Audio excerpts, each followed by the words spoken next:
ప్రభువైన యేసుక్రీస్తు వారి నామమున మీ అందరికీ కూడా ఈ ఉదయకాల శుభములు తెలియచేస్తున్నాను.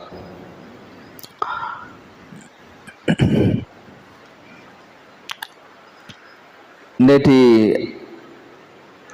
ఆదివారపు ఆరాధన కొరకు ఏర్పాటు చేసుకున్నటువంటి పరిశుద్ధ లేఖన భాగము యోహాను సువార్త 20వ అధ్యాయము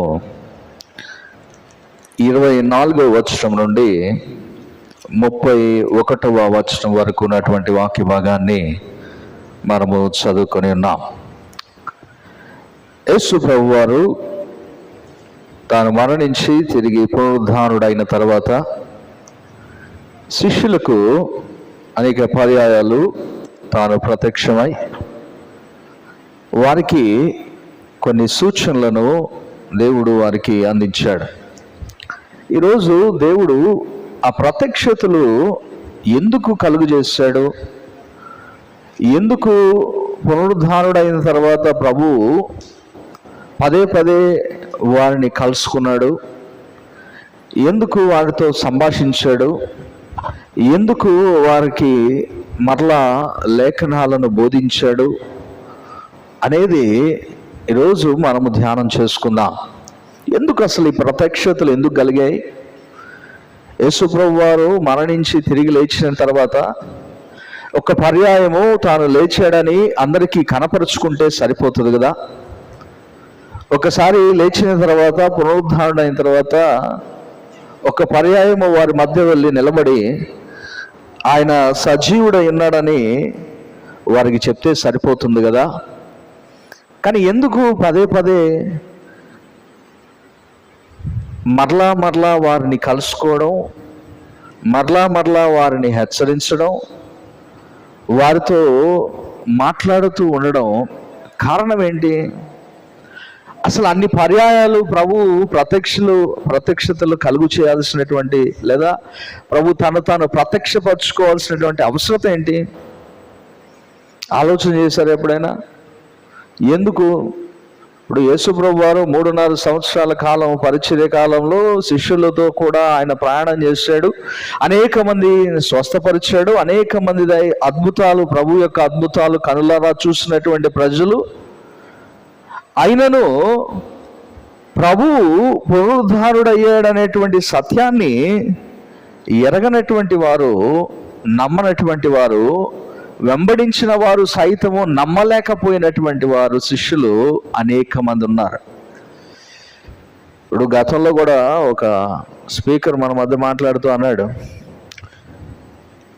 యేసుప్రభువును 3.5 సంవత్సరాల పాటు కలిసి ప్రయాణం చేస్తే యేసుప్రభు నాకు గుర్తుపట్టలేకపోయారు అన్నాడు. నిజమే, గుర్తుపట్టలేదు. గుర్తుపట్టడానికి వారి స్థితి ఎలా ఉన్నది, గుర్తుపట్టకపోవడానికి కారణాలు ఏంటి అనేది ఎప్పుడు ఎవరు గుర్తించడం. మన ఊరికి ఒక మాట అంటే అయిపోదు. గుర్తుపట్టలేదు, 3.5 సంవత్సరాలు కలిసి తిరిగారు, కలిసి భోజనం చేశారు, కలిసి ప్రయాణం చేశారు, కలిసి ప్రభు చేసిన అద్భుతాలను చూశారు, కానీ ప్రభువుని వారు గుర్తుపట్టలేదు. ఇప్పుడు పునరుద్ధారుడైన తర్వాత ప్రభు సమాధి దగ్గర ఆ తోటలో ఒకసారి ఈ ప్రత్యక్షతలన్నింటిలో కూడా మనం కొన్నిటిని ఆలోచన చేస్తూ ఎందుకు వారు గుర్తుపట్టలేకపోయారు, ఎందుకు ప్రభు వారిని పదే పదే వారిని హెచ్చరిస్తూ వారితో మాట్లాడాడు అనేటువంటి విషయాలను ఒకసారి మనం గమనిద్దాం. మార్కు సువార్త 16వ అధ్యాయంలో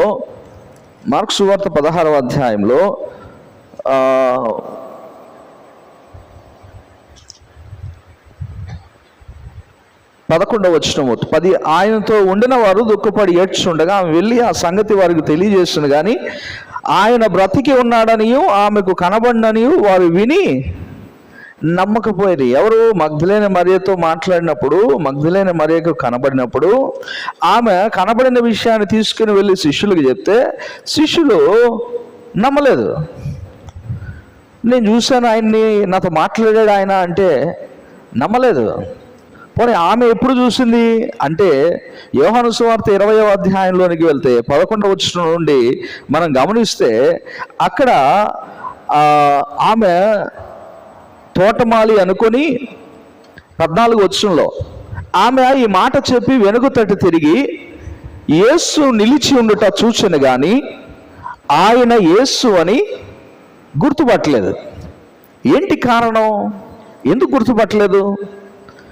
పోనీ గుర్తుపట్టలేదు అని వ్రాయబడుతున్నటువంటి లేఖనము ఆ తరువాత ఆమెను ప్రభువు పిలిచినప్పుడు, మరియా అని పిలిచినప్పుడు ఆమె ఆయన వైపు తిరిగి హెబ్రీ భాషలో రబ్బూని అని పిలిచిన. Then she realised. మరి ఎలా గుర్తుపట్టింది? ముందు తోటమాలి అనుకుని మాట్లాడినప్పుడు, చూసింది కానీ గుర్తుపట్టనప్పుడు, మాట్లాడింది కానీ గుర్తుపట్టనప్పుడు, ప్రభువు పిలిచినప్పుడు ఎలా గుర్తుపట్టగలిగింది? ఇప్పుడు ఇక్కడ ప్రతి సందర్భంలో కూడా మీరు గమనించండి, ప్రభువు ఎమ్మై మార్గంలో వెళ్తున్నటువంటి శిష్యులకు కూడా కనపడ్డాడు. కనపడినప్పుడు అక్కడ వ్రాయబడుతున్నటువంటి మాట ఏంటో తెలుసా? ఆయన మరొక రూపంలో, అంటే ఆయన వాస్తవమైన రూపంలో కాకుండా మరొక రూపంలో వారికి కనబడిన అనేటువంటి లేఖనం రాయబడి ఉంది. ప్రభువు వారు గుర్తుపట్టకపోవడానికి కారణం ప్రభువు పునరుద్ధారుడై ఉన్నాడని నమ్మకపోవడం ఒక కారణం అయితే, ఆత్మీయంగా చెప్పాలంటే, రెండవది వారి అపనమ్మకమైనటువంటి స్థితిలో వారి ఆత్మీయమైన నేత్రాలు మూసివేయబడి ఉన్నాయి. వారి ఆత్మీయమైనటువంటి నేత్రములు ముయ్యబడుట చేత, వారి కన్నులు తెరవబడకపోవట చేత వారు గుర్తుపట్టలేకపోయారు. యేసు ప్రభువు వారు తిరిగి వారి మధ్యకు వచ్చి వారి మధ్య నిలవబడినప్పుడు వారు ప్రభువును గుర్తుపట్టలేకపోయారు. వారితో మాట్లాడినప్పుడునూ వారు గుర్తుపట్టలేకపోయారు. ప్రభువు వారి మధ్యకు వచ్చి నిలిచినప్పుడునూ వారు గుర్తుపట్టలేకపోయారు. మీరు ఒక్కసారి లూకాసు సువార్తలో కూడా చూస్తే, లూకాసు సువార్తలో 24వ అధ్యాయము ప్రభువు వారి మధ్యకు వచ్చి ఈ ప్రత్యక్షత అన్నింటిలో కూడా మనం ఒకసారి ఆలోచన చేస్తే, అక్కడ మరియా అని పిలిచినప్పుడు ఆమె గుర్తుపట్టగలిగింది. ఎలా గుర్తుపట్టగలిగింది అంటే, ఆ పిలుపు ఆమెను మరలా ప్రభువును జ్ఞాపకం చేస్తుంది. The call, a perfect a call from God. దేవుని యొక్క పిలుపు ప్రభువును గుర్తు చేసింది. అందుకే ఆమె తెలుసుకోగలిగింది ఆయన ప్రభు అని. లూకాసు సువార్త 24వ అధ్యాయంలో కూడా ప్రభువు వారి మధ్యకు వెళ్ళి వారితో మాట్లాడి, వారు కలవరపడ్డారు, ఆయన దెయ్యం అనుకున్నారు, భూతం అనుకున్నారు. వారు అన్నీ మాట్లాడిన తర్వాత ఒక మాట ఇక్కడ స్పష్టంగా వ్రాయబడుతుంది. లేఖనాలను గ్రహించున్నట్లు, 45వ వచనం చూడండి, లేఖనాలను గ్రహించున్నట్లు, అప్పుడు వారు లేఖనములు గ్రహించున్నట్లు ఆయన వారి మనస్సును తెరచి. స్పెసిఫిక్గా ఎందుకు రాస్తున్నాడు ఆ మాటని? లేఖనాలను బోధించాడు. వారితో అంటాడు కదా, ఎమ్మై మార్గంలో వస్తున్నప్పుడు, మోషేయు ప్రవక్తలను ఆయన తిరిగి లేస్తాడని చెప్పినటువంటి ప్రవచనాలు ఆయన మీతో చెప్పినది మీరు వినలేదా? మీరు గ్రహించలేరా? మందమతులారా అంటాడు, అవివేకులారా అంటాడు. మీరు గ్రహించలేదా? ఎందుకు గ్రహించలేదు? కారణం ఏంటి? తెలుసుకోలేకపోవడానికి కారణము వారి అపనమ్మకమైనటువంటి స్థితి వారి హృదయాలను, వారి మనస్సులను మూసివేస్తుంది, వారి కన్నులను మూసివేస్తుంది. అందుకే వారు ప్రభువును చూడలేకపోయారు, వారు ప్రభువును గుర్తించలేకపోయారు, వారు ప్రభువు లేచి ఉన్నాడని గ్రహించలేకపోయారు. కారణం అదే. ప్రభు ఎదుటగా వచ్చి నిలవబడిన ప్రభువును భూతమని తలంచినటువంటి శిష్యులు, అప్పటికి వారికి తెలుసు ప్రభు లేచాడని. అప్పుడు వారు అనేక మంది అప్పటికే ప్రభు లేచి ఉన్నాడనే సత్యాన్ని వారికి అప్పటికే అనేక మంది ద్వారా తెలియపరచబడింది. అయినను వారి అపనమ్మకమైనటువంటి స్థితిలో వారు లేఖనాలను గ్రహించలేకపోయి ఉన్నారు కనుక ప్రభు ఏం చేస్తున్నాడంటే వారి మనస్సులను తెరిచాడు.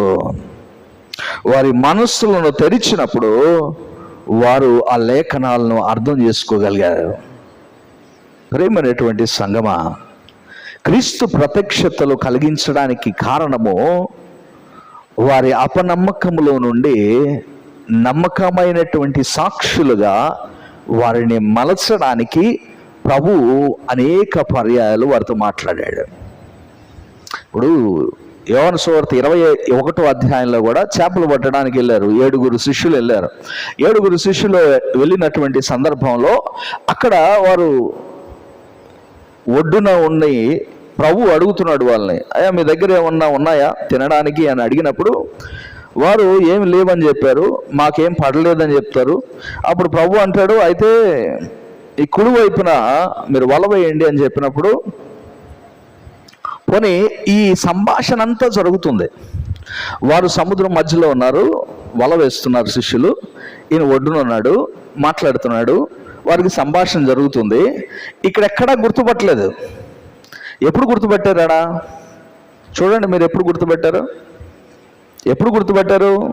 ఆయన కుడివైపున వల వేయడని చెప్పిన తర్వాత 6వ వచనంలో దోనె కుడి ప్రక్కన వల వేయడని మీకు దొరుకునని చెప్పిన గనుక వారు అలాగూ వేయగా చేపలు విస్తారముగా పడినందున వల లాగలేకపోయారు. కాబట్టి యేసు ప్రేమించిన శిష్యుడు, ఈ మాట అర్థమైంది మీకు? కాబట్టి యేసు ప్రేమించిన శిష్యుడు ఏమంటున్నాడు? ఆయన ప్రభువు సుమి. ఎలా గుర్తించగలిగారు? ఇక్కడ మగ్దలేని మరియేమో పిలిచినప్పుడు ఆ పిలుపును బట్టి ప్రభువు అనే గుర్తించింది. శిష్యులేమో ఇంటిలో చేరినప్పుడు ఆయన వారు హృదయాలు తెరిచినప్పుడు వారు గ్రహించగలిగారు, లేఖనాలను అర్థం చేసుకోగలిగారు. ఇక్కడ శిష్యులు ఆయన కుడివైపున వలవేయమని చెప్పినప్పుడు విస్తారమైనటువంటి చేపలు వారికి పడినప్పుడు వారు అప్పుడు గుర్తించారు. ఎవరు చెప్పగలరు ఇలాగున్న చేపలు పడగలవని? ఎటువైపు వల వేయాలో ఎవరు చెప్పగలరు? యేసు ప్రభు వారు గతంలో శిష్యులు వారికి లోతునకు నడిపించి వలవేయడి అని చెప్పినప్పుడు విస్తారమైన చేపలు పడ్డాయి. Then once again they went back. ఒక్కసారి రియలైజ్ అయ్యారు వాళ్ళు. ఎవరు చెప్పగలరంటే only one who can tell that, Yesu ప్రభు వారు మాత్రమే. అందుకే కాబట్టి ఆ కార్యము జరిగిన తర్వాత దెన్ దే రియలైజ్ దట్. యోహాను గుర్తించి అంటున్నాడు, ఆయన ప్రభు సుమి. ముందెందుకు గుర్తించలేకపోయారు అంటే ప్రభు గుర్తించకపోవడానికి కారణం, ఆయన్ను గుర్తించలేకపోవడానికి కారణం వారి అంధత్వము, వారి అవివేకము, వారి అజ్ఞానము, వారి అవిశ్వాసము. అప్పటికే ప్రభువు లేచాడని తెలుసు కదా. ఇప్పుడు ఈ సమయానికి వాస్తవానికి అప్పటికే ప్రభువు వారికి ప్రత్యక్షత కలిగించాడు. ఆల్రెడీ వారితో కలిసాడు, వారితో మాట్లాడిన తర్వాత వీరందరూ చేపలు పడ్డానికి వెళ్ళినప్పుడు మరలా అక్కడ ప్రభువును వారు మరలా గుర్తించలేకపోయారు.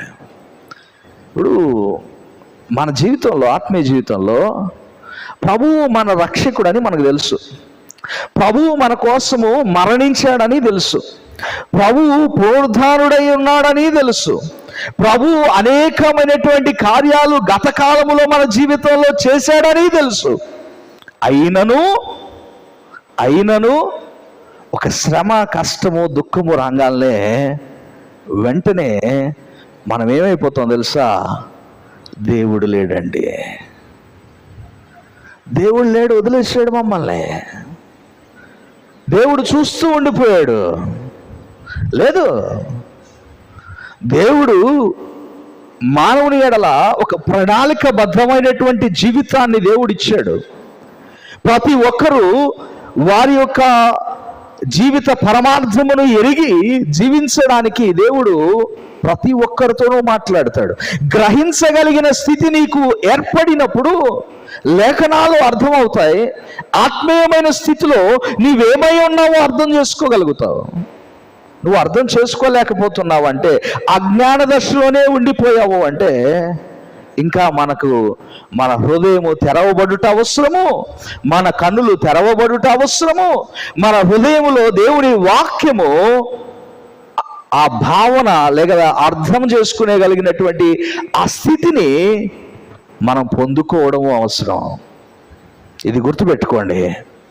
ప్రభు ఇక్కడ మనకు అందుకే జ్ఞాపకం చేస్తున్నాడు. అవి ఎందు నిమిత్తము వ్రాయబడ్డాయి అనడానికి ఇంకొక సందర్భం కూడా ఎంఐ మార్గంలో ఉన్నటువంటి శిష్యులను కూడా ఒకసారి మనం చూస్తే, వారితో ఆయన సంభాషిస్తూ మాట్లాడినటువంటి సమయంలో వారు ఆయన మాటలు విన్నారు, ఆయన వారితో పాటుగా నడుచుకుంటూ వచ్చారు.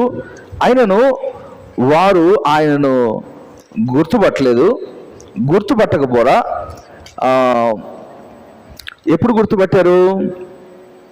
లూకాసు సువార్త 24వ అధ్యాయం 30వ వచనము 31వ వచనం మనం చూస్తే, ఆయన వారితో కూడా భోజనమునకు కూర్చుండి ఉన్నప్పుడు ఒక రొట్టెను పట్టుకొని స్తోత్రము చేసి దాన్ని విరిచి వారికి పంచిపెట్టగా వారి కన్నులు తెరవబడి ఆయనను గుర్తుపట్టరు.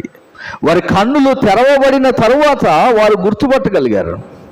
ముందు లేఖనాలు వారికి చెప్పినప్పుడు వారు గుర్తుపట్టలేదు, లేఖనాలను వారికి బోధించినప్పుడు వారు గుర్తుపట్టలేదు, లేఖనాలను వారికి వివరించినప్పుడు వారు గుర్తుపట్టలేదు. వారి కన్నులు తెరవబడిన తర్వాత అప్పుడు దెన్ దే రియలైజ్ దట్, వారు అప్పుడు ఏమనుకుంటున్నారంటే, ఆయన మనతో మాట్లాడుతూ ఉండగా త్రోవలో, అప్పుడు వారు అనుకుంటున్నారు 32వ వచనంలో, ఆయన త్రోవలో మనతో మాట్లాడుచు లేఖనములు మనకు బోధపరచుచూ ఉన్నప్పుడు మన హృదయము మనలో మండుచుండలేదా అని ఒకరితో ఒకడు చెప్పుకొనిది. త్రోవలో నడుచుకుంటూ వచ్చేటప్పుడు ప్రభుతోనే వారు మాట్లాడుతూ ఏం మాట్లాడతారో తెలుసా? నీకు తెలీదా?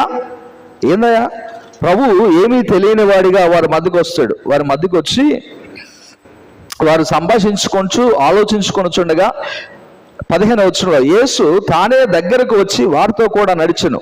అయితే వారు ఆయన గుర్తుపట్టలేకుండా వారి కనులు, ఇప్పుడు చెప్పండి ఎందుకు గుర్తుపట్టలేదు? వారి కన్నులు మూయబడెను, వారి కన్నులు మూయబడి ఉండెను. వారి అపనమ్మకపు స్థితిలోనూ వారి అవిశ్వాసము వలన వారి కన్నులు మూయబడి ఉండెను. వారు గుర్తుపట్టలేదు. ప్రభు చూస్తున్నా, ప్రభుతో మాట్లాడుతున్నా, ప్రభు ఎదుట ఉన్నా, ప్రభువు వారి మనసులు తెరిస్తే గాని, ప్రభువు వారి కన్నులు తెరిస్తే గాని, ప్రభువు వారిని పేరు పెట్టి పిలిస్తే గాని వారు గుర్తుపట్టలేని స్థితిలో ఉన్నారు. ఈరోజు క్రైస్తవ సంఘాలు అలాగే ఉన్నాయి. గుర్తుపట్టలేకపోతున్నాం. ఈ లేఖనము నీ కోసమే మాట్లాడుతున్నదని గుర్తుపట్టలేకపోతున్నావు. ప్రభువు నీ కొరకే మరణించి పునరుద్ధారుడై జీవమును అందించాలని ఆయన తలంచాడని నీవు గుర్తుపట్టలేకపోతున్నావు. ప్రభువు నీకోసం శ్రమ పడ్డాడని గుర్తుపట్టలేకపోతున్నావు. ఎందుకు గుర్తుపట్టలేకపోతున్నావు? లేఖనాలు తెలియవా? తెలుసు. లేఖనాలు చిన్నప్పటి నుండి కంఠద వాక్యాలు, సండే స్కూల్ సమయం నుండి కంఠద వాక్యాలు చెప్పిన వారం. కంఠద వాక్యాలు చెప్తే కాదు, ఖచ్చితంగా ఆ లేఖనాలను అర్థం చేసుకున్నప్పుడు అవగాహన కలుగుద్ది, చెప్తే కాదు.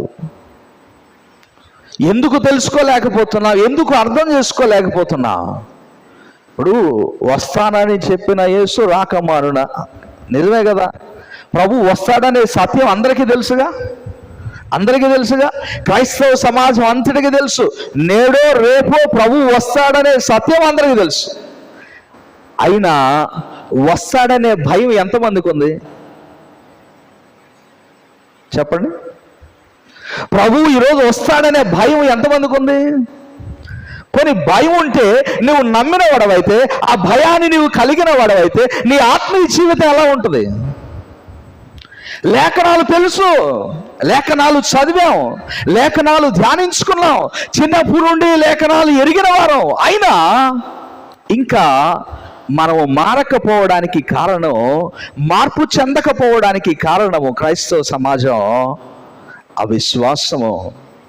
మీ హృదయాలు మూయబడి ఉండుట చేత, మీ కన్నులు మూసుకొని ఉండుట చేత గ్రహించలేకపోతున్నాము. మనకు కావాల్సింది ఏంటో తెలుసా? ప్రభువుని అడగాలి. ప్రభువా, లేఖనాలను అర్థం చేసుకున్నట్లు నా హృదయం తెరువు, లేఖనాలను గైకొనున్నట్లు నా కన్నులను తెరవు, నిన్ను నేను గుర్తించున్నట్లు నిన్ను నేను చూడగలుగునట్లు నా కన్నులు తెరువు. దేవుడు నీ కన్నులు తెరవకపోతే, నీ హృదయమును తెరవకపోతే లేఖనాలు నీవు ధ్యానించలేవు, లేఖనాలు నువ్వు అర్థం చేసుకోలేవు, లేఖనాల సారాంశములు నీవు వాటి భావాలను నీ హృదయంలో భద్రపరచుకోలేవు. అవి భద్రం చేసుకోకపోతే, అర్థం చేసుకోలేకపోతే నీ ఆత్మీయ జీవితం ఇదిగో వీరిలాగే ఉండిపోతుంది. చూస్తున్నారు కానీ గ్రహించలేకపోతున్నారు, వింటున్నారు కానీ విశ్వాసాన్ని నిలపలేకపోతున్నారు. కనులారా చూస్తున్నారు, వారు అంటున్నారు భూతం అని భయపడుతూ ఉన్నారు. ప్రియమైనటువంటి వారలారా, తోమా అంటాడు చదువుకున్నటువంటి లేఖన భాగంలో, యేసు వారి మధ్య వచ్చి వారికి కనబడిన తర్వాత ఆ సమయంలో అక్కడ తోమా లేని విధానాన్ని బట్టి మరలా అప్పుడు వారితో మాట్లాడుతూ అంటాడు, యేసు వచ్చినప్పుడు 12 మందిలో 24వ వచనము, యోహాను సువార్త 20వ అధ్యాయము 24వ వచనం.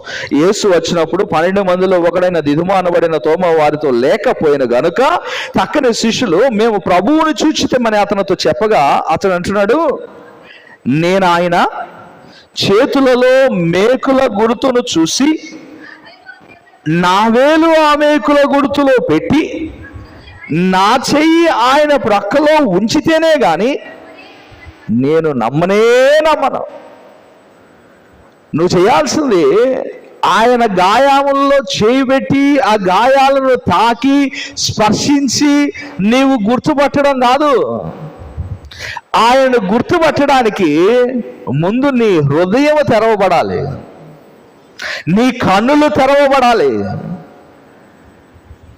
ప్రభువు నిన్ను చూస్తున్నాడని, ప్రభువు నిన్ను నిత్యము నడిపిస్తున్నాడని, ప్రభువు నీ కొరకు మరణించాడని, ప్రభువు నీ శ్రమను ఆయన భరించాడని, ప్రభువు నువ్వు పొందాల్సిన శిక్షను ఆయన అనుభవించాడని నువ్వు గ్రహించాలి అంటే ముందు నీ కన్నులు తెరవబడాలి.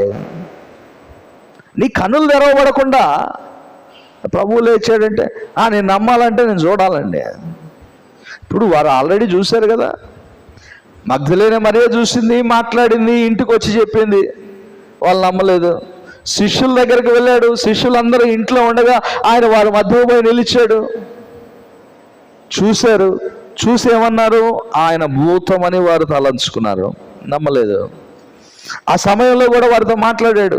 వారు భూతమని తలస్తూ ఉన్నప్పుడు వారు కలవరపడుతుంటే వారికి విశ్వాసాన్ని కలిగించడానికి ప్రభువు వారితో మాట్లాడుతున్నటువంటి విధానం మనం చూస్తే లూకాసు సువార్త 24వ అధ్యాయం 36వ వచనము. వారు ఇలాగున మాట్లాడుచుండగా ఆయన వారి మధ్య నిల్చెను, మీకు సమాధానమవునుగా కని వారితో అనెను. అయితే వారు దిగులు పడి భయాక్రాంతులై భూతము తమకు కనబడనని తలంచి, అప్పుడు ఆయన మీరెందుకు కలవరపడుచున్నారు, మీ హృదయములలో సందేహములు పుట్టనేలా. సందేహము అనగా అవిశ్వాసము, అపనమ్మకమైనటువంటి స్థితి వారికి ఏం చేస్తుంది? ప్రభు ఎదుట కనబడుతున్నా, ప్రభు ప్రత్యక్షత కనబడుతున్నా, ప్రభు వారితో మాట్లాడుతున్నా వారు అనుకుంటున్నారు ఆయన భూతం, ఆయన భూతం అని వారు తలస్తే ప్రభు వారు అంటున్నాడు, నేనే ఆయనను అనుటకు నా చేతులు నా పాదములో చూడండి, నన్ను పట్టి చూడండి, నాకున్నట్టుగా మీకును మీరు చూస్తున్న ఎముకలను మాంసములు భూతము కొండవని చెప్పి తన చేతులను పాదములో వారికి చూపిన తర్వాత కూడా వారు సంతోషము చేత ఇంకనూ ఏమండి భయంతో నమ్మలేదు. ఓకే, భయంతో నమ్మలేదు, భూతం అనుకున్నారు. సంతోషంతో కూడా నమ్మలేదట. ఓవైపు సంతోషం, ప్రభు లేచాడని చూస్తున్నామని, మళ్ళా సందేహం అందులో కూడా. అక్కడ చూడండి ఎలా వ్రాయబడుతుందో లేఖనం, సంతోషము చేత ఇంకనూ నమ్మక ఆశ్చర్యపడుచుండగా. సంతోషం ఉంది, అలాగే నమ్మకపోయేటటువంటి స్థితి ఇంకా అలాగే ఉంది. తాకారు, చూశారు, ప్రభువును పట్టుకున్నారు, ప్రభువు వారితో మాట్లాడుతున్నాడు, అయినను ఇంకా నమ్మని స్థితి. కారణం ఇందాక మీకు చెప్పాను, కారణము వారి హృదయములు మూసివేయబడి ఉండుట చేత. వారి మనస్సులను ఆయన తెరిచినప్పుడు వారు అర్థం చేసుకున్నారు. వారి మనస్సులో ఆయన తెరిచినప్పుడు వారికి బోధించినటువంటి లేఖనాలు వారు అర్థం చేసుకోగలిగారు. లేఖనాల సారాంశములను వారు అర్థం చేసుకోగలిగారు. ప్రభువుకు సాక్షులై ఉండగలిగారు. అందుకే ప్రభు వారి మనస్సులో తెరిచి వారితో మాట్లాడుతున్నటువంటి మాటలు మనం చూస్తే 47వ వచనంలో, క్రీస్తు శ్రమపడి 3వ దినమున మృతుల్లో నుండి లేచిననియు యెరూషలేము మొదలుకొని సమస్త జనముల్లో ఆయన పేరిట మారు మనసును పాపక్షమాపణ ప్రకటించబడిననియు వ్రాయబడి ఉన్నది. ఈ సంగతులకు మీరే సాక్షులు. మీరు సాక్షులుగా ఉండడానికంటే ముందు మీరు నమ్మాలి కదా సాక్షులై ఉండాలంటే. ఇప్పుడు ప్రపంచానికి క్రైస్తవ సమాజము క్రీస్తు లేచి ఉన్నాడనే సత్యాన్ని ప్రకటించే సాక్షులము మనము అని అన్నప్పుడు, ఆ రోజు శిష్యులు, ఈరోజు మనం. అవునా కదా? అవునా కదండి? ఏం మాట్లాడరు? సందేహంలో ఉన్నారా మీరు కూడా? ఇప్పుడు క్రీస్తు నీ కొరకు మరణించి లేచాడని నమ్ముతున్నారా? నమ్ముతారా? ప్రతి క్రైస్తవుడు నమ్ముతాడా? నమ్మినప్పుడు ఆ నమ్మకాన్ని లోకానికి చెప్పాల్సినటువంటి సాక్షులు ఎవరు సాక్షులు? మనమేగా. మనము సాక్ష్యం ఇవ్వకపోతే లోకములో ప్రభువుని గురించి ఎలా తెలుసుకుంటుంది? సాక్ష్యం ఇవ్వాల్సిన నీలోనే అపనమ్మకం ఉంటే నువ్వు ఎలా సాక్ష్యం ఇవ్వగలుగుతావు? ఎందుకు ప్రత్యక్షతలు అంటే, వారు సాక్షులై ఉండవలసిన వారు సంఘానికి, లోకానికి, సమాజానికి, ప్రపంచానికి క్రీస్తుని గురించి బోధించడానికి ఏర్పాటు చేయబడిన వారు సాక్షులై ఉండాల్సిన వారిలోనే అపనమ్మకం ఉంటే వారు ఎలా సాక్ష్యం చెప్పగలుగుతారు? వారు ఎలా ప్రకటించగలుగుతారు? ప్రభువు వారికి ప్రత్యక్షత కలుగు చేయడానికి కారణం అదే. ఈరోజు మనకెందుకు లేఖనాలు రాయబడ్డాయో తెలుసా అండి? మనకెందుకు ప్రభు ప్రత్యక్షతల గురించి, ప్రభు మరణ పునరుద్ధానాల గురించి మనకు వ్రాయబడి ఉన్నాయో తెలుసా? లేఖనంలోనికి మనం చదువుకున్నటువంటి లేఖన భాగంలోకి వెళ్ళండి. యోహాను సువార్త 20వ అధ్యాయము 30-31 వచనాలు చదువుదాం. అనేకమైన ఇతర సూచక క్రియలను యేసు తన శిష్యుల ఎదుట చేసెను. అవి ఈ గ్రంథమందు వ్రాయబడి ఉండలేదు, కానీ ఇక్కడ రాయబడిన ఏం రాయబడినాయి, ఎందుకు రాయబడి ఉన్నాయి అనే మాటను ఈ 31వ వచనంలో రాస్తాడు. యేసు దేవుని కుమారుడైన క్రీస్తు అని మీరు నమ్మునట్లు, నమ్మి ఆయన నామమందు జీవము పొందునట్లు. ఎందుకు రాయబడ్డాయి? శిష్యుల కోసం రాయబడ్డాయి ఇవి కాదు. నేటి సంఘాని కొరకు, సమాజము కొరకు, క్రైస్తవ సమాజము కొరకు, సార్వత్రిక సంఘము కొరకు రాయబడినటువంటి మాటలు. ఎందుకు రాయబడుతున్నాయి? దేవుని కుమారుడైనటువంటి యేసే దేవుని కుమారుడైన క్రీస్తు అని సంఘము, క్రైస్తవ సమాజము నమ్మునట్లు, నమ్మి ఆయన నామములో జీవాన్ని పొందుకున్నట్లు మనకు రాయబడ్డాయి. నమ్మడం దగ్గరే ఆగిపోతే జీవాన్ని ఎప్పుడు పొందుకునేది? ఆయన నామంలో జీవమును పొందుకోవడానికే కదా క్రీస్తు ఈ లోకంలోనికి పంపబడింది. యోహాను సువార్త 3వ అధ్యాయము 15-16 వచనాలు మనం చూడగలిగితే, యోహాను సువార్త 3వ అధ్యాయము 15-16 వచనాలు.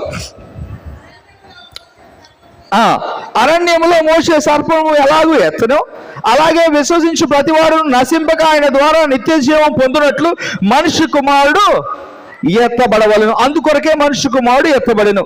దేవుడు లోకమును ఎంతో ప్రేమించును గనక ఆయన తన అద్వితీయ కుమారునిగా పుట్టిన వాని యందు విశ్వాసముంచు ప్రతివాడు నశింపక నిత్య జీవం పొందినట్లు ఆయన్ను అనుగ్రహించును. నశించిపోకూడదు అనేది దేవుని యొక్క సిద్ధాంతము, దేవుని యొక్క ఉద్దేశము గనుక ప్రభువు లేఖనాలను మనకు రాయించి ఇచ్చాడు. ఎందుకు? మీరు నమ్మాలి లేఖనాలు. నమ్మిన మీరు నిత్య జీవాన్ని పొందుకోవాలి. నమ్మకమే మనకు బలహీనమైతే, నమ్మకములోనే లేఖనాలను, సారాంశములను, వాక్యమును గ్రహించలేనటువంటి స్థితిలో, అవివేకమైనటువంటి స్థితిలో, అజ్ఞాన దశలో మనం ఉండిపోతే ఇక ప్రభువు గురించి సాక్ష్యం ఎప్పుడు ఇస్తాం?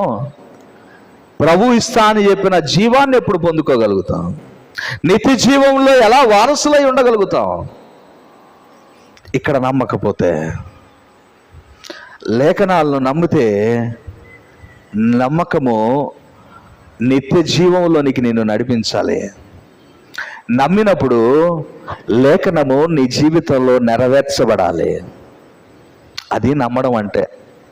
నేను నమ్ముతున్నానండి, దెయ్యాలు కూడా నమ్ముతాయి యేసు ప్రభు వారు దేవుని కుమారుడు అని. అయితే వాటికి నిత్య జీవం దొరుకుద్దా?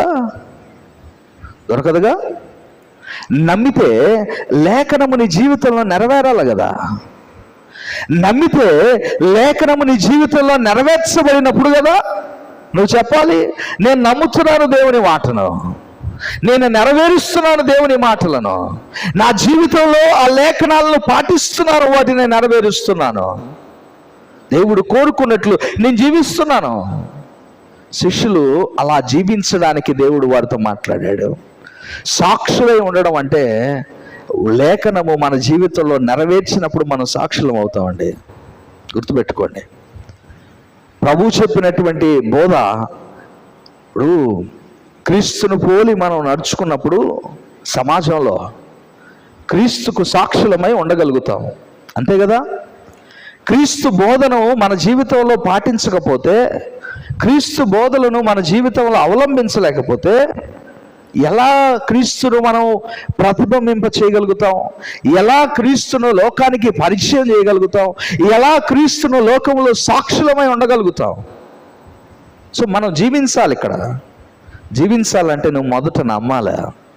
నమ్మి నీ జీవితంలో వాటిని పాటించడానికి నువ్వు ప్రయత్నం చేయాలా. అప్పుడే అది సాధ్యమవుతుంది. లేకపోతే అది సాధ్యము కాదని ప్రభు మనకు జ్ఞాపకం చేస్తున్నాడు. యోహాను సువార్త 5వ అధ్యాయం 24వ వచనం కూడా చూడండి.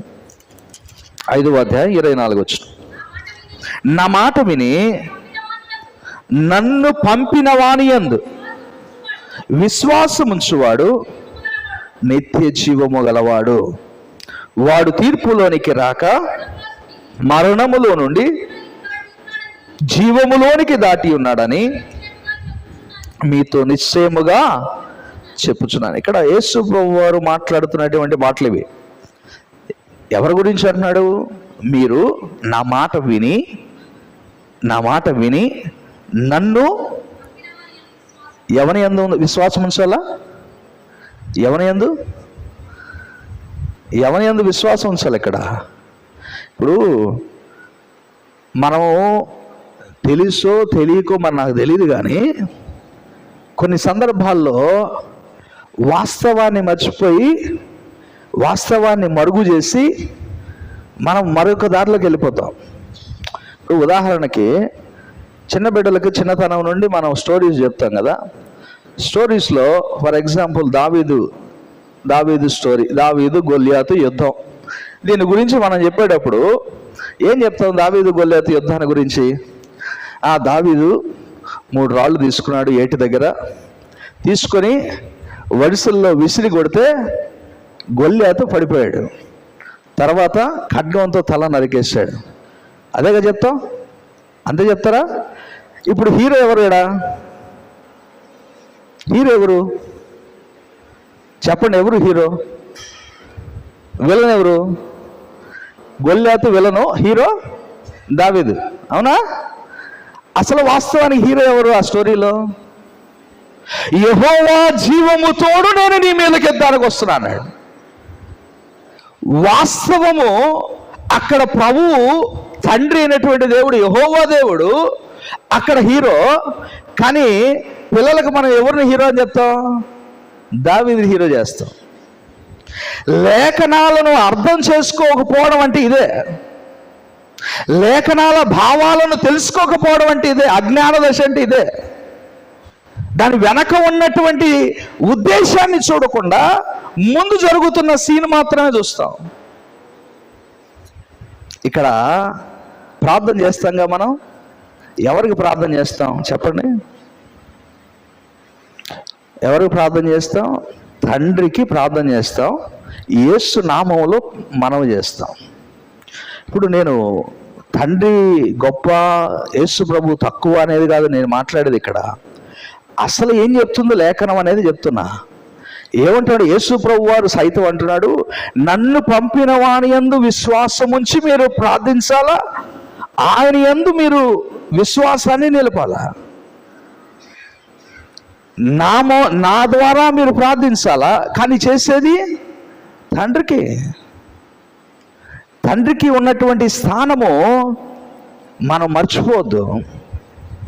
ఈరోజు అనేక సంఘాల్లో కొన్ని ప్రాంతాల్లో ఇలాంటి బోధ వచ్చేసింది. యేసు ప్రభువును మాత్రమే కేంద్రీకరించేసినటువంటి సంఘాలు ఉన్నాయి. అయితే ఇక్కడ మనం చూడాల్సింది ఏంటంటే, లేఖనాల్లో ఉన్న సత్యాన్ని గ్రహించాలి. ప్రభువు వారికి ఎందుకు ప్రత్యక్షతలు ఇచ్చాడు అంటే, నశించక నమ్మి నశించక నిత్య జీవం పొందుకోవడానికి. ఈరోజు మరణ పునరుద్ధానాల గురించి సంఘము ఎందుకు ధ్యానం చేయాలి, ఎందుకు వాటిని గురించి ఆలోచన చేయాలి అంటే, సంఘానికి అవగాహన కావాలి. ఎందుకు ప్రభువు పునరుద్ధానుడయ్యాడో, ఎందుకు ప్రత్యక్షతలు వారికి అందించాడో సంఘానికి అవసరం. సంఘం ఇంకా గ్రహించలేని స్థితిలో ఉండిపోయింది. ఆ రోజు 3.5 సంవత్సరాల కాలము ప్రభువుతో వెంబడించిన శిష్యులే గ్రహించలేకపోయారు లేఖనాలను. కారణము వారి హృదయాలు మూసుకొని ఉండుట చేత. ఈరోజు మన హృదయాలు మూసుకొని ఉంటే, మన కనులు మూయబడి ఉంటే మనము చూడలేము.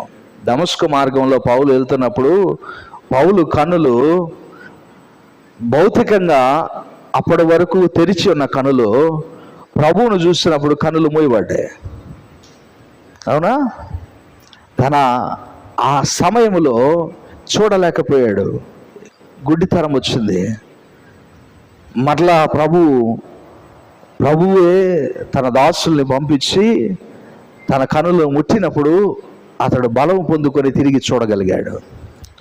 ఇప్పుడు ఎవరిని చూడగలిగాడు? ప్రభువును చూడగలిగాడు. కనులు ఉన్నప్పుడు, లేఖనాలను ఎరిగినప్పుడు, పౌలు లేఖనాలు తెలియదా? పౌలుకు ధర్మశాస్త్రం తెలీదా? పౌలుకు ప్రవక్త గ్రంథాలు తెలియదా? లేఖనాలను అవకాశపెట్టినటువంటి ఏమన్నా అసలు పాత నిబంధన అంతా పూర్తిగా పట్టుగలిగిన వాడు పౌలు. పూర్తి అవగాహన ఉంది పౌలుకి. అందుకే ధర్మశాస్త్రాన్ని గురించి, క్రీస్తుని గురించి ఆ పోలికలు తన పత్రికలన్నింటిలో రాయడానికి కారణం ఏంటంటే తనకున్న పూర్తి అవగాహన. అయినా ప్రభువుని గురించి తెలుసుకోలేకపోయాడు. దాంట్లో నుండి ప్రభువు ప్రత్యక్షమైతే గాని కనబడలేదు. ప్రభువును చూస్తే గాని, ప్రభువు ప్రత్యక్షత అనుగ్రహిస్తే గాని పౌలు తెలుసుకోలేకపోయాడు.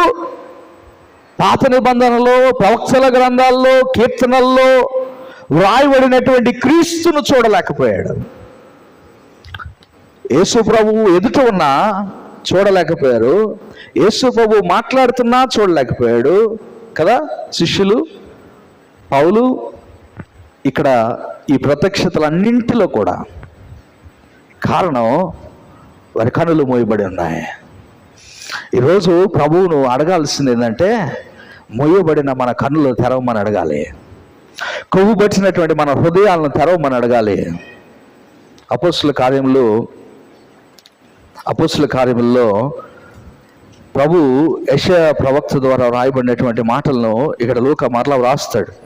28వ అధ్యాయము 26, 27 వచనాలు మనం చూస్తే, మీరు వినుట మటుకు విందురు గాని గ్రహింపనే గ్రహింపరు, చూచుట మటుకు చూతురు గాని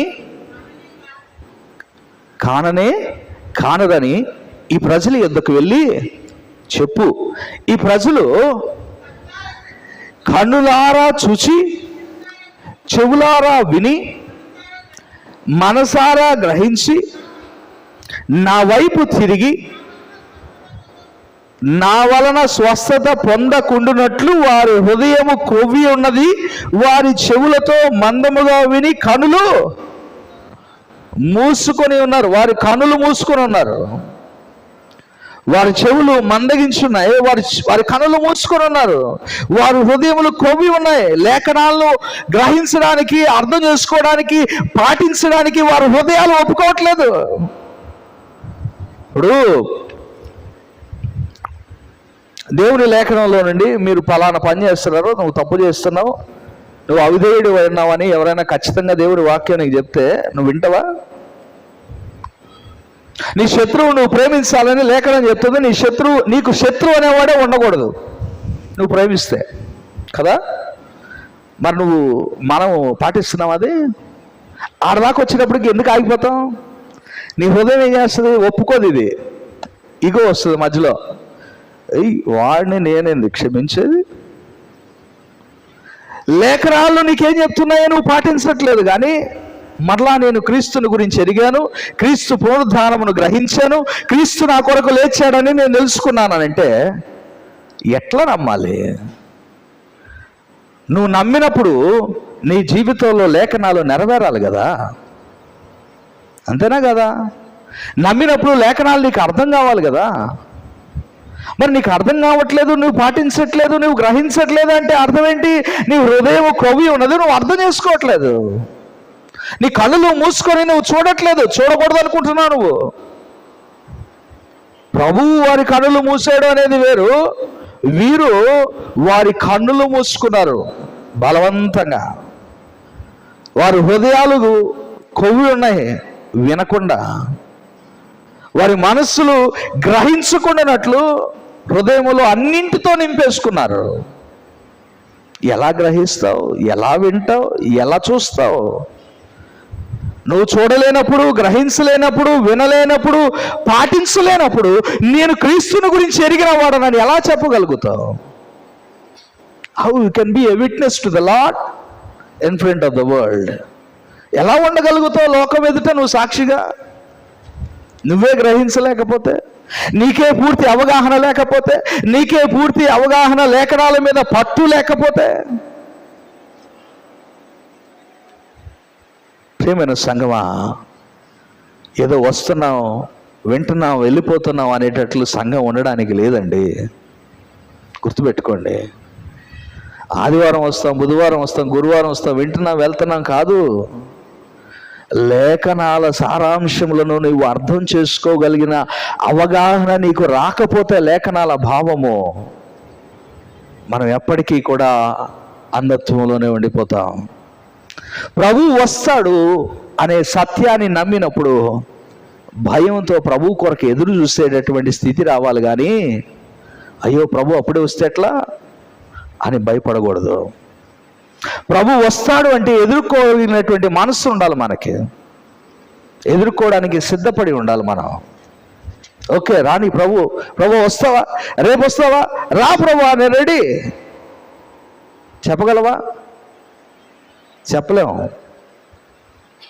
నిజంగా ఎవ్వరం కూడా అంత డేరుగా ప్రభు నువ్వు వస్తా అంటే నేను సిద్ధమని చెప్పగలిగిన ఆ స్థితి ఎప్పుడు వస్తుంది? లేఖనాలు నీ జీవితంలో నెరవేరినప్పుడు వస్తుంది. A fearless life of a Christian, భయము లేని క్రైస్తవ జీవితము నీకు కలగాలి. ఎప్పుడు కలుగుద్ది? నువ్వు ఇప్పుడు ఎగ్జామ్కి వెళ్ళేవాడు, ఎగ్జామ్ రాయడానికి వెళ్ళేవాళ్ళు మొత్తం పుస్తకం అంతా చదివేశాడు అనుకోండి, కంప్లీట్ బుక్ కంప్లీట్ అయిపోయింది. ఎట్లా పోతారు ఎగ్జామ్కి? ఎట్లా పోతారు? కాన్ఫిడెంట్గా ఉంటారు, అవునా? ఆ కాన్ఫిడెన్స్ ముఖంలో కనపడిపోద్ది, రాతలో కనపడిపోద్ది. ఏదన్నా ఒక్కటి రెండు చదవకుండా వెళ్ళినా డౌట్, భయం వేస్తుంది. అరే ఇదే చదవాల, ఒకవేళ ఇది వస్తుంది అనే భయం ఉంటుంది. ఇప్పుడు కాన్ఫిడెన్స్ ఎందుకు లేదు క్రైస్తవ సమాజానికంటే, భయం ఎందుకుంది అంటే, ప్రభు వస్తే నన్ను ఎత్తుకుని తీసుకెళ్తాడా లేదా, నన్ను పిలుస్తాడా లేదా, నన్ను వదిలేస్తే. ఎందుకు భయం? మనం పూర్తిగా ప్రభు లేఖనాలను అర్థం చేసుకోలేదు కనుక, లేఖనాలను మనం పాటించలేదు కనుక, లేఖనాలను మన జీవితంలో అవి నెరవేర్చలేదు కనుక మనం భయపడుతున్నాం. ఆ భయం పోవాలండి క్రైస్తవ సమాజానికి. ఆ భయం పోవాలి. పోయినప్పుడు, ఆ భయం పోయిందనుకో, ప్రభుతో నేరుగా అనొచ్చు, ప్రభువా ఈరోజు వస్తావా, రేపు వస్తావా? ఏంటి ప్రభు ఇంకా ఆలస్యం ఎందుకు చేస్తున్నావు, త్వరగా రా. పాట పాడుతాం మనం వస్తానని చెప్పి, కానీ ఆ పాట పాడేటప్పుడు వస్తాడని చెప్పినప్పుడు ఎంతమందికి భయం వేస్తుంది? ఇప్పుడు నేను గతంలో కూడా చాలాసార్లు చెప్పాను, అంత్యదినమందు దూత బూరం నొదుచుండగానే పాట ఇంట్లో కుటుంబ ఆరాధనలో, మీ ఇంట్లో కుటుంబ ఆరాధనలో పాడండి చూద్దాం. పాడతారా? చావు దగ్గర ఎత్తుకుపోయేటప్పుడు తప్పితే ఇంకెప్పుడు పాడరా ఆ పాటని. నేను కూడా చేరి ఎందుకు నచ్చడంటే భయమా? ఏమవుద్ది? దేవుని దగ్గరికి కదా పోయేది, మన గమ్యం అదే కదా. ప్రభువుని చేరడమే మన గమ్యం. అది ఈ రోజా రేపా అనేది ఆలస్యం అవ్వచ్చేమో, కానీ ఒకరోజు అనేది మన గమ్యం అదే. We don't know when the day comes. ఏ రోజు వస్తుందో మనకు తెలియదు, వాస్తవమే అది. కానీ ఏ రోజు వచ్చినా సిద్ధపడి ఉండాలి కదా సంఘం. నమ్మి రక్షింపబడడానికి, జీవాన్ని పొందుకోవడానికి లేఖనాలు వ్రాయబడ్డాయి మనకి. నమ్మక అవిశ్వాసంలో మిగిలిపోతే మనము నశించిపోవారుగా ఉండిపోతామనేది అర్థం చేసుకోవాలి. చిరు ఒక్క మాట నేను చదివి వాక్యాన్ని ముగించేస్తాను. పేతురు పత్రిక, మొదటి పేతురు పత్రిక, మొదటి అధ్యాయము, పేతురు రాసిన మొదటి పత్రిక, మొదటి అధ్యాయము 8-9 వచనాలు మనం చూస్తే, ఆయనను ప్రేమించున్నారు. ఇప్పుడు ఆయనను కనులారా చూడకే విశ్వసించుచు మీ విశ్వాసమునకు ఫలమును అనగా ఆత్మరక్షణను పొందుచు చెప్పన సఖ్యమును మహిమాయుక్తమైన సంతోషము గలవారమై ఆనందించుచున్నారు. చాలమ్మా. మీరు చూడకపోయినను ఆయన ప్రేమించిన వారు, కనులారా చూడకయు విశ్వసించినటువంటి వారు మీ విశ్వాసము ఫలమును అనగా ఆత్మరక్షణ పొందుచు చెప్పసఖ్యమును మహిమాయుక్తమైన సంతోషము గలవారై ఆనందిస్తూ ఉన్నటువంటి వారు. పేతురు రాస్తున్నాడు ఈ మాటలు. క్రీస్తును మనము గ్రహించుకున్నప్పుడు, క్రీస్తు లేఖనాలను మనం అర్థం చేసుకోగలిగినప్పుడు, ప్రభు మరణ పునరుద్ధానాల యొక్క ప్రత్యక్షతలు మనము కనులారా చూడగలిగినప్పుడు, అప్పుడు మన స్థితి, మన ఆత్మీయ స్థితి ఎలా ఉంటుందంటే, ఇదిగో ఇక్కడ వ్రాయబడుతున్నట్లు ఆత్మరక్షణ పొంది చెప్పసఖ్యమును మహిమాయుక్తమైన సంతోషము పొందుకొని ఆనందించు వారమై ఉంటాం. క్రీస్తులో, ప్రభువులో అట్టి ఆనందాన్ని పొందుకోగలిగి ఉంటాం. సంఘానికి రావడానికి, ప్రభుతో గడపడానికి ఆలోచన చేసేటటువంటి పరిస్థితి. ఇప్పుడు సంఘము ఆలయానికి, ప్రభు సన్నిధిలో మీరు ఏమైనా అనుకోండి, కానీ మీకు కలిగే ఆనందం, లోకంలో పొందుకునే ఆనందం ప్రభు సన్నిధిలో దొరికే ఆనందంతో పోలిస్తే దట్ ఈస్ నథింగ్. నిజంగా ఆత్మీయంగా ప్రభువుని పరిపూర్ణమైన స్థితిలో నీవు నమ్మి, ప్రభువు లేఖనాలను పూర్తిగా అవగాహన చేసుకొని, ప్రభు సాక్షులై ఈ లోకంలో జీవిస్తున్నప్పుడు, ప్రభు సన్నిధిలో గడపాలని, ప్రభు సన్నిధిలో నీవు గడపాలనేటువంటి ఆలోచన నిన్నేం చేస్తుందంటే, ఇంటిలో కూర్చొని ఇది నేను ఇంట్లో ఉండనిది, నిన్ను ప్రభు సన్నిధికి నిన్ను పరిగెత్తిస్తుంది. ప్రభు దగ్గరికి రావాలి, ప్రభు సన్నిధికి చేరాలి, ప్రభువుని చూడాలి. ప్రియమైన వారలారా, మనకింకా ఆ మనస్సు, అట్టి స్థితి రావట్లేదు అంటే కారణం పూర్తి అవగాహన ఇంకా రావడం లేదు. మనకి చూస్తున్నాం కానీ కనుగొనలేకపోతున్నాం, వింటున్నాం కానీ గ్రహించలేకపోతున్నాం, చదువుతున్నాం కానీ వాటిని అర్థం చేసుకోలేకపోతున్నాం, పాటించలేకపోతున్నాం. పాటించకపోయినప్పుడు అర్థం, నువ్వు పాటించట్లేదంటే నీకు అర్థం అవ్వలేదని అర్థం, నువ్వు వినలేదని అర్థం. అంతే కదా? ఇప్పుడు నేను ఒకరిని పిలిచానండి, పిలిస్తే వాడు తిరగట్లేదు, పిలిస్తే వాడు పలకట్లేదు. దాని అర్థం ఏంటి చెప్పండి? ఏంటి దాని అర్థం? ఇప్పుడు నేను పిలిచాను, వాడు పలకలేదు. రెండు ఉంటాయి. ఒకటి, వాడు చెవుడోడన్నా ఎండాలా. రెండోది, వాడు వినకూడదని డిసైడ్ అయ్యేం రాలా. అంతే కదా? ఇప్పుడు వాక్యం అంతా మాట్లాడుతుంటే నేను తిరగను, నేను మారను, నేను మార్చుకోను, ప్రభువును చూడను అంటే, మనం చదువుకున్న వాక్యంలో ఉంది కదా, వారి చెవులు మూసుకొని ఉన్నారు, కనులు మూసుకొని ఉన్నారు, బలవంతంగా వినకూడదని డిసైడ్ అయిపోయాయి. ఆ స్థితిలో నుండి బయటికి రావాలి. నేను వినను అనేటువంటి స్థితిలో నువ్వు ఉండకూడదు. ప్రభువా నువ్వు చెప్పు, నేను వింటా. ప్రభువా నీ సన్నిధికి నేను వచ్చేది, నువ్వేం మాట్లాడతావో ఆ వాక్యము నేను గ్రహించుకోవాలనుకుంటున్నాను. నువ్వు నాతో ఏం మాట్లాడాలో వినాలనుకుంటున్నాను. నువ్వేం మాట్లాడతావో నేను పాటించాలనుకుంటున్నాను. ఆ స్టేజ్కి రావాలి సంఘం. నేను చాలా పర్యాలు మీకు చెప్పాను, సంఘానికి మనం వచ్చేది ప్రభు సన్నిధిలో మనం వాక్యం వినడానికి వచ్చేటప్పుడు మనల్ని మనం సిద్ధం చేసుకొని రావాలా. దేనికి సిద్ధం చేసుకోవాలా? ఎలా సిద్ధం చేసుకోవాలా? ఈరోజు ప్రభు నాతో ఏం మాట్లాడతాడా, పాస్టర్ గారు ఏం మాట్లాడతాడా కాదు. పాస్టర్ గారు మాట్లాడతాడని సంఘానికి మాత్రం రావాకండి. Don't come for the pastors. క్రీస్తు కొరకు, ప్రభువు కొరకు, ప్రభువు నీతో ఏం మాట్లాడాలనుకుంటున్నాడో అది వినడానికి రాను సంఘానికి.